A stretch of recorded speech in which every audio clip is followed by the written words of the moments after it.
Hi friends, welcome back to our channel. ఈ వీడియోలో మనం ట్రాన్స్లేటర్ పోస్టులకు స్టాఫ్ సెలక్షన్ కమిషన్ నుంచి జారీ చేయబడేటువంటి నోటిఫికేషన్ యొక్క వివరాలను అయితే పూర్తిగా తెలుసుకుందాం. అయితే ఈ ట్రాన్స్లేటర్ పోస్టులు అంటేనే ఏవో అనుకోవద్దు. ట్రాన్స్లేట్ చేయాలా Hindi to English, English to Hindi. అవి కూడా ఎక్కడంటే పార్లమెంట్ సెక్రటేరియట్లో. మన దగ్గర అసెంబ్లీ సెక్రటేరియట్ ఎట్లా ఏ విధంగా ఉందో అదేవిధంగా పార్లమెంట్ సెక్రటేరియట్లో వివిధ మంత్రిత్వ శాఖల యొక్క డిపార్ట్మెంట్లలో ఆయా మంత్రుల దగ్గర మనం వాళ్ళకు వచ్చినటువంటి సమాచారాన్ని హిందీ టు ఇంగ్లీష్ లేకపోతే ఇంగ్లీష్ టు హిందీ ఈ విధంగా భాషల్లో అయితే ట్రాన్స్లేటర్ చేసేటువంటి అవకాశం ఉంది.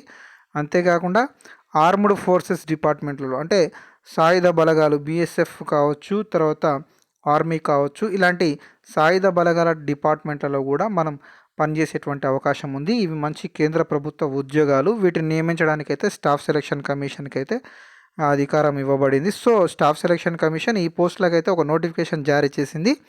జీతం అయితే మినిమం తక్కువ 45,000 దాకా ఉంటుంది.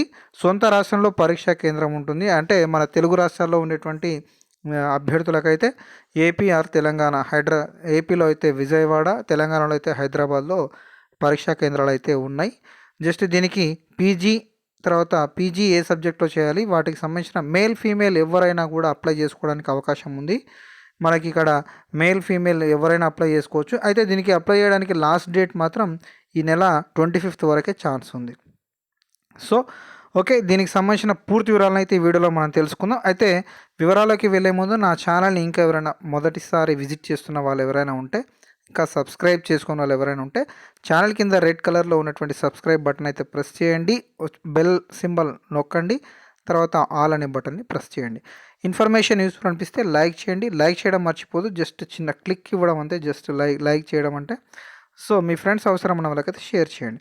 ఓకే, దీని గురించి పూర్తి డీటెయిల్డ్ నోటిఫికేషన్ ఒకసారి నేను క్లియర్గా చెప్తాను. లాస్ట్ వరకు అయితే ఈ వీడియోని ఎండ్ వరకు అయితే స్కిప్ చేయకుండా చూడండి. అన్ని వివరాలు అన్నీ అర్థమవుతాయి. ఓకే, ఇక్కడ మనం స్క్రీన్ మీద చూస్తున్నట్టుగా ఇక్కడ స్టాఫ్ సెలక్షన్ కమిషన్ యొక్క అఫీషియల్ వెబ్సైట్లో ఈ నోటీస్ అయితే పెట్టడం జరిగింది.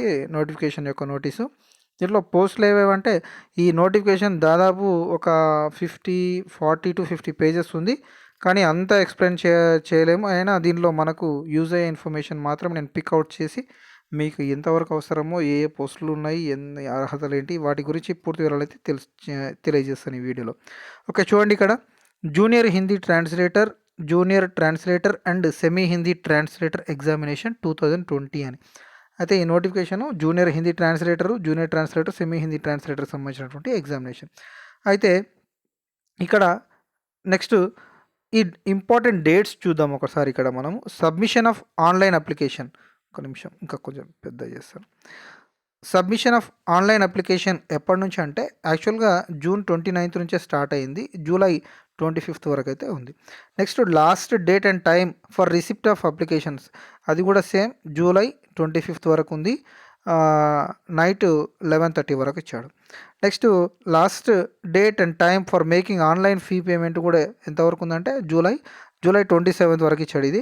Next last date for payment through challan, ఇది July 31st వరకు అయితే, అంటే during working hours of bank అన్నాడు. బ్యాంకు పనిచేసే దినాల లోపల 31st వరకు కూడా చాలాన్ పే చేసే అవకాశం. కాకపోతే అప్లై చేయడానికి మాత్రం July 25th last date. Next ఈ ఎగ్జామినేషన్ ఫీజు కట్టుకోవడానికి చాలాన్ ఇది. Next date of computer based exam, CBT అని అంటారు కదా, కంప్యూటర్ బేస్డ్ ఎగ్జామినేషన్ ఎప్పుడు అంటే అది పేపర్ 1 ఎగ్జామ్గా ఉంటుంది. అది October 6th అయితే ఉంటుంది. October 6th అయితే ఉంటుంది. నెక్స్ట్ డేట్ ఆఫ్ పేపర్ 2, అయితే ఈ ఎగ్జామ్ 2 పేపర్లు ఉంటుంది. ఫస్ట్ పేపర్ ఏమో computer based examination, second paper ఏమో డిస్క్రిప్టివ్ పేపర్. ఇది డిస్క్రిప్టివ్ టైప్లో రాయాల్సి ఉంటుంది మనం. ఇది ఎప్పుడు ఉంటుందంటే January 31st, 2021లో ఉంటుంది. అన్ని డేట్స్ పేపర్ 1, పేపర్ 2 అన్నీ కూడా క్లియర్గా ఇవ్వడం జరిగింది. సో ఇంకా మనకి అక్టోబర్ అంటున్నాడు కాబట్టి చాలా టైం ఉంది, ప్రిపేర్ అవ్వడానికి కూడా మంచి టైం ఉంది. సో అప్లై అయితే చేసుకొని పెట్టుకోండి. అప్లికేషన్ ఫీజు కూడా పెద్దగా ఎక్కువ లేదు. జస్ట్ మనకి ఎంత ఉందంటే 100 రూపీస్ ఉంది. 100 రూపీస్ ఉంది జస్ట్ అంతే కాబట్టి దాదాపు ఎలిజిబిలిటీ క్యాండిడేట్స్ ఉన్న వాళ్ళందరూ కూడా అప్లై చేయండి. ఓకే, నెక్స్ట్ మిగతా వివరాలకు వెళ్దాం. పోస్టుల వివరాలు ఒకసారి చూద్దాం. మొత్తం ఇక్కడ పోస్టులని 5 కోడ్లుగా డివైడ్ చేశాడు. ఏబిసిడిఈ అని, ఏబిసిడి అని. దీంట్లో ఏదంటే ఇంతకుముందే చెప్పుకున్నాం, కేంద్ర ప్రభుత్వం మంత్రిత్వ శాఖల దగ్గర పనిచేసేది ఉంటుందని చెప్పుకున్నాం మనం. Junior translator in central secretariat official language services అంటే ఇక్కడ పనిచేసే ఉద్యోగాలు. Next junior translator in ministry of railways అంటే రైల్వే మంత్రిత్వ శాఖలో రైల్వే బోర్డులో పనిచేసేటువంటి ఉద్యోగాలు, కోడ్ బికి సంబంధించిన ఉద్యోగాలు. Junior translated in armed forces headquarters, ఈ ఆర్మ్డ్ ఫోర్సెస్ హెడ్ క్వార్టర్స్లో ట్రాన్స్లేటర్గా పనిచేసే ఉద్యోగాలు, సి కోడ్ ఉద్యోగాలు. Next junior translator or junior Hindi translator in subordinate offices who have adopted model RRs and DOP and T for JT and GST అనేది. ఈ junior Hindi translator, JHT అంటే జూనియర్ హిందీ ట్రాన్స్లేటర్, జేటీ అంటే జూనియర్ ట్రాన్స్లేటర్.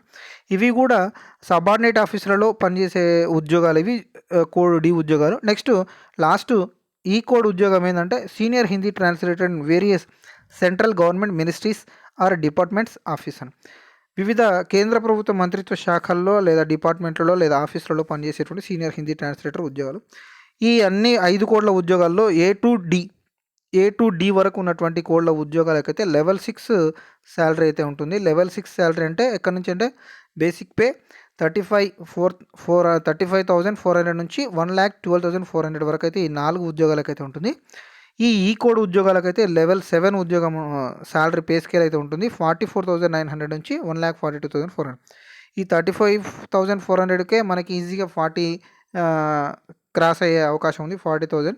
సో ఇదే అండి పోస్టుల వివరాలు, pay scale వివరాలు. Next ఇంకా ఇక్కడ ఏం చేద్దామంటే name of the post, same ఇది కూడా ఇక్కడ అదే ఉంది.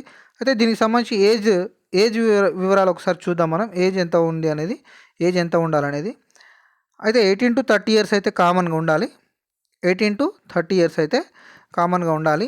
ఎప్పటి వరకు అంటే January 1, 2020 వరకు అయితే ఉండాలి. క్యాండిడేట్స్ బార్ నాట్ బిఫోర్ 91 కంటే బిఫోర్ అయితే జన్మించిన వాళ్ళు దీనికి అర్హులు గారు అన్నాడు. నెక్స్ట్ ఇంకా ఏజ్ రిలాక్సేషన్ ఎవరెవరికి ఉంది, ఎస్సీ ఎస్టీకి అయితే 5 ఇయర్స్ ఉంది, ఓబీసీకి అయితే 3 ఇయర్స్ ఏజ్ ఎగ్జామ్షన్ ఉంది. అంటే 30+ ఇవి యాడ్ చేసుకోవాలి. ఎస్సీ ఎస్టీలు 5, ఓబీసీ వాళ్ళు 3. పీడబ్ల్యూడి అంటే పర్సన్స్ విత్ డిజేబిలిటీ 10 ఇయర్స్ ఉంది. Persons with disability plus OBC వాళ్ళు ఉండి పిఎస్సి వాళ్ళు పర్సన్ విత్ డిజేబిలిటీ ఉంటే 13 ఇయర్స్ దాకా ఉంది. Persons with disability SC or ST ఎవరైనా ఉన్న వాళ్ళకి 15 ఇయర్స్ దాకా ఏజ్ రిలాక్సేషన్ ఉంది. నెక్స్ట్ ఎక్స్ సర్వీస్ మెన్ విషయానికి వస్తే 3 years after deduction of the military service rendered from the actual age as on the closing date for receipt of application.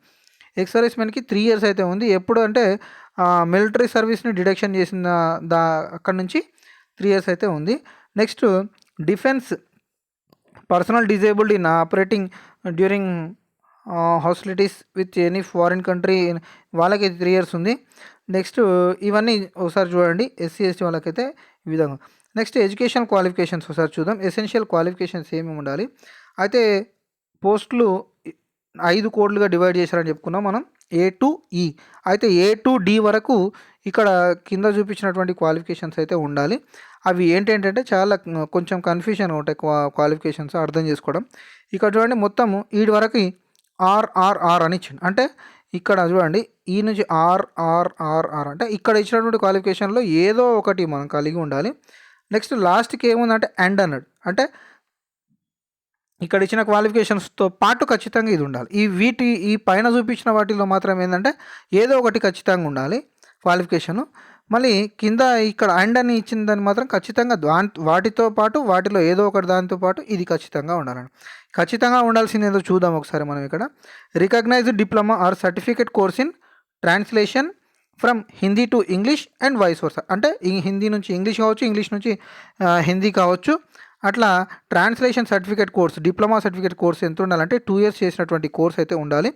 Experience or translation work from Hindi to English and vice versa అన్నాడు. Central or state government ఆఫీస్లో పనిచేసిన ఏదైనా experience ఉంటే అది కూడా preferable అన్నాడు. Including government of India undertaking అన్నాడు. Okay, ఇవి అండి. నెక్స్ట్ ఇవి చూద్దాం ఒకసారి. Masters degree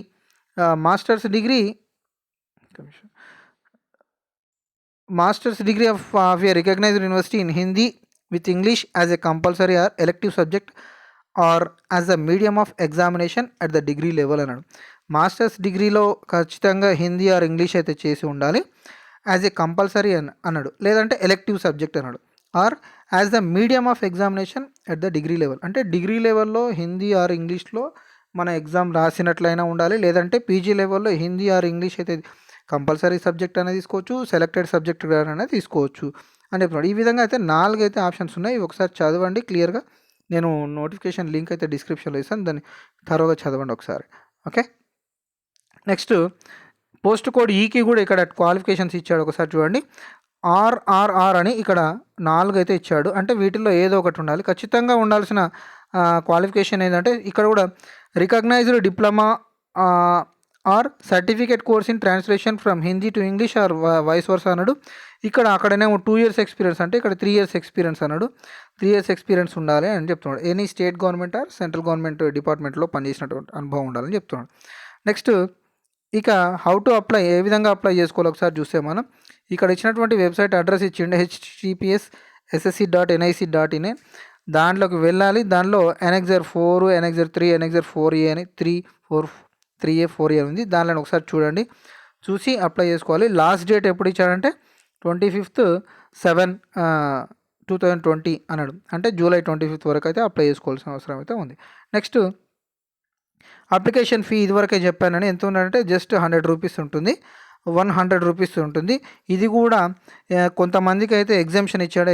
women candidates and candidates belonging to scheduled caste, scheduled tribe, person with disability, ex service men eligible for reservation or exempted from payment of fee. వీళ్ళకి అసలు ఆ 100 రూపాయలు కూడా కట్టాల్సిన అవసరం లేదు. ఉమెన్ క్యాండిడేట్స్ కావచ్చు, ఎస్సీ ఎస్టీలు కావచ్చు, పీడబ్ల్యూడీ క్యాండిడేట్స్ కావచ్చు, ఎక్స్ సర్వీస్ మెన్స్ కావచ్చు, వీళ్ళైతే ఫీ నుంచి కూడా ఎగ్జామ్షన్ పొందేటువంటి అవకాశం అయితే ఉంది.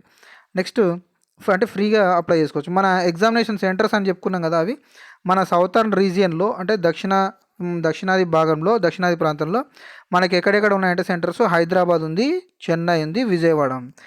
ఇక్కడ కూడా స్టేట్స్ ఇచ్చాడు. ఆంధ్రప్రదేశ్ అని ఇచ్చిండు, పుదుచ్చేరి అని ఇచ్చిండు, తమిళనాడు అండ్ తెలంగాణ. ఈ 4 స్టేట్స్కి సంబంధించి హైదరాబాదు, తెలంగాణకి అయితే హైదరాబాదు, ఏపీకి అయితే విజయవాడలో ఉన్నాయి, తమిళనాడుకి అయితే చెన్నైలో ఉంది, పుదుచ్చేరి వాళ్ళు కూడా వాళ్ళకి ఇష్టం వచ్చిన దాంట్లో సెలెక్ట్ చేసుకోవచ్చు. నెక్స్ట్ స్కీమ్ ఆఫ్ ఎగ్జామినేషన్ ఇంతకుముందు చెప్పుకున్నాం, 2 పేపర్స్ ఉంటుందని. First paper computer based examination అని చెప్పుకున్నాం. దీంట్లో 2 parts ఉంటాయి, జనరల్ హిందీ, జనరల్ ఇంగ్లీష్ అని. ఈచ్ పార్ట్కి 100 marks 100 questions ఉంటాయి, 100 marks 100 questions ఉంటాయి.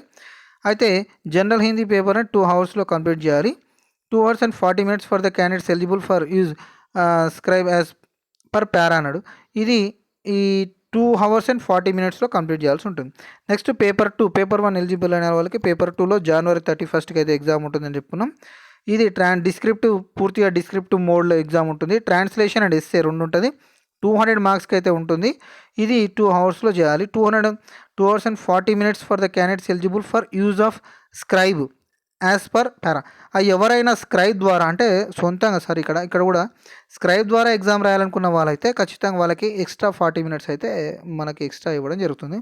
ఇక్కడ కూడా 2 hours కంప్లీట్ చేయాలి. యాక్చువల్గా 2 hours కంప్లీట్ చేయాలి ఈ ఎగ్జామ్ని కూడా, పేపర్ 2ని కూడా. కానీ ఎవరైనా స్క్రైబ్ ద్వారా రాయాలనుకుంటే వాళ్ళకి జస్ట్ ఒక 40 minutes అయితే ఎక్స్ట్రా ఇవ్వడం జరుగుతుంది. ఇదే అండి దాదాపు ఈ ఎగ్జామినేషన్ గురించి. ఇక్కడ పేపర్ 1, పేపర్ 2 సిలబస్ కూడా ఇచ్చాడు. ఒకసారి కంప్యూటర్ బేస్డ్ ఎగ్జామినేషన్స్కి ఏ విధంగా ఉండాలంటే language and literature, correct use of words, phrases, idioms and ability to write the languages correctly, precisely, effectively. The questions will be of degree లెవెల్లో ఉంటాయి. ఈ క్వశ్చన్స్ అన్నీ కూడా డిగ్రీ స్టాండర్డ్లో ఉంటాయని చెప్తున్నాడు. నెక్స్ట్ పేపర్ 2 ఒకసారి చూస్తే ట్రాన్స్లేషన్ అండ్ ఎస్సే ఉన్నాడు. This paper will contain 2 passages for translation. 1 passage translation, 1 passage from Hindi to English. Hindi to English 2 passages అయితే ఉంటాయి. ఒకటి ఇంగ్లీష్ టు హిందీ ఉంటుంది, హిందీ టు ఇంగ్లీష్ ఉంటుంది. And essay each in Hindi and English to test the candidates translation skills and there ability అని ఈ విధంగా ఉంటుందండి. Okay, మొత్తం మీద ఇది ఎగ్జామ్ గురించి పూర్తి ఇన్ఫర్మేషన్. కొంచెం వీడియో లెంత్ అయింది, ఎందుకంటే అన్ని వివరాలు పూర్తి చెప్పాలనుకుంటే ఖచ్చితంగా లెంత్ అవుతుంది కాబట్టి. Okay, this is about staff selection commission translator పోస్టులు. Okay, once again I'm requesting you, please subscribe my channel. అదేవిధంగా ఇన్ఫర్మేషన్ యూస్ఫుల్ ఇస్తే లైక్ చేయండి, మీ ఫ్రెండ్స్కి షేర్ చేయండి. Okay, thank you, all the best.